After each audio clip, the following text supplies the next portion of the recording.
Isteri yang derhaka pada suami tak sempat minta maaf sebelum suaminya meninggal. Bagaimana dengan dosanya terhadap suaminya?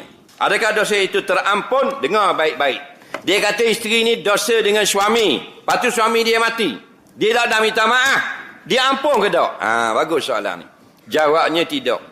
Dan kerana kira akan dibuka kes ini di mahkamah pada masyarakat. Jadi isteri ni dia tak ada minta maaf dengan laki dia mati, suami dia mati, dia tidak akan diampunkan. Mana kes ini tidak ditutup, akan dibicarakan di padang mahsyar, suami dia akan dipanggil dan dia akan dinaikkan kepada kandang wasalah isteri ini dan dia akan dibicara. Memang sabit salah sungguh, dia kena minta maaf.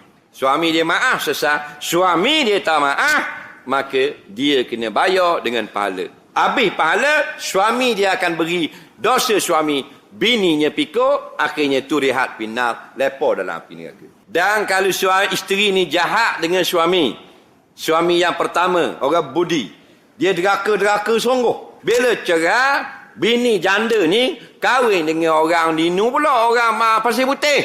Bila kahwin dengan orang pasir putih, janda dia ni jadi isteri yang solehah. Siang puasa sunat, malam tahajud. Faham lagi? Maka akhirat tetap tidak lepas dosa dengan deraka suami pertama. Jaga baik-baik. Sebab apa? Dosa dengan orang.